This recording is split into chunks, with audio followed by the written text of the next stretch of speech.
आतापर्यंत जे आपण ऐकलं ते भागवताचं महात्म्य होतं. हे भागवताचं महात्म्य आहे ते भागवत ग्रंथामध्ये आलेले 6 अध्याय हे पद्म पुराणामध्ये आहेत. म्हणजे भागवत ग्रंथ असा आहे की त्याला स्वतःच गुणगान करण्याकरता त्याच्याकडे वेळच नाही. जो मोठा व्यक्ती असतो ना तो स्वतःच गुणगान कधीच करत नसतो. भागवत ग्रंथ श्रेष्ठ ग्रंथ आहे. स्वतःच वर्णन स्वतः कधी करत नाही. म्हणून पद्मपुराण नावाचं एक पुराण आहे. त्या पुराणाने या श्रीमद भागवत कथेचा महिमा काय आहे, याचं महात्म्य काय आहे, याचं वर्णन केलेले 6 अध्याय या श्रीमद भागवत ग्रंथामध्ये महात्म्यात आलेले आहेत. पद्मपुराणा अंतर्गत आलेलं हे महात्म्य आतापर्यंत आपण श्रवण केलं. नारदजींनी कथा श्रवण केली, संकाती महामुनींनी सांगितली, सूतजी महाराजांनी नेमिष नावाच्या अरण्यामध्ये 88,000 ऋषींना ही कथा सांगितली.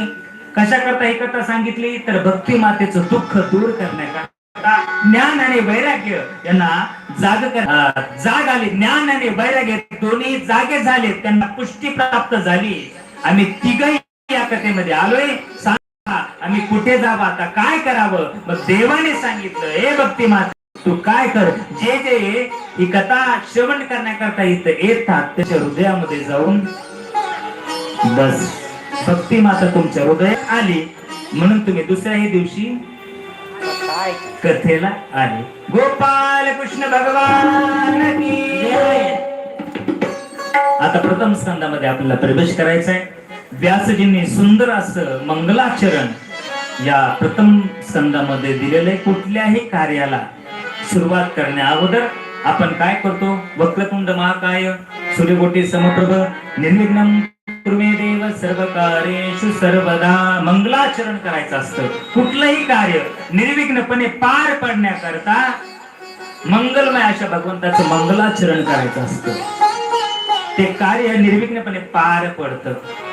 बघ, या ग्रंथाच्या सुरुवातीलाही व्यासजींनी मंगलाचरण केलंय. काय सांगितलंय, जन्मादेस्य यतुन वयाधितरत चातेष्वभिज्ञस्वराट तेने ब्रह्म हृदय आदि कवये मुह्यन्ति यत् सूर्यः तेजो वारि मृदा यथा विनिमयो यत्र त्रिसर्गो मृषा दाम्ना स्वेन सदा निरस्तकोकं सत्यं परं धीमहि सत्यं परं धीमहि सत्यं परं धीमहि.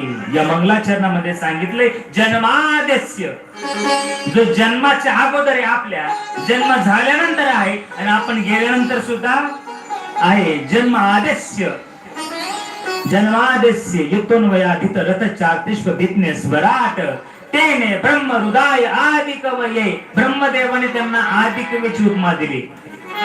आपल्याला कवी माहितीत ना, कवी आपण म्हणतो तो कवी. कवी काय करतो, कथा नाही ना कविता लिहितो. मग कविता कशी तयार करतो, जे जे त्यांनी पाहिलंय ते तो लिहितो. पण माझा देव कसा आहे, त्याला ब्रह्मदेवाने उपमा दिली. तेने ब्रह्म हृदय आदि कवये, तो आदि कवी, त्याने जे लिहिलं ते निर्माण झालं.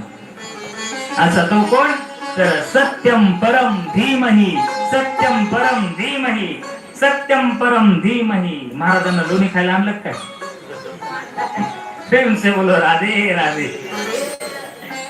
असा कोण, तर सत्यम परम धीमहि, सत्यस्वरूप भगवंत. केवळ त्याची भक्ती करा, त्याचं ध्यान करा. पण आपली भक्ती कशी, आम्ही काय केले महाराज, आमची भक्ती वाटून घेतली. कशी वाटून घेतली, आम्ही काय करतो, सोमवार आला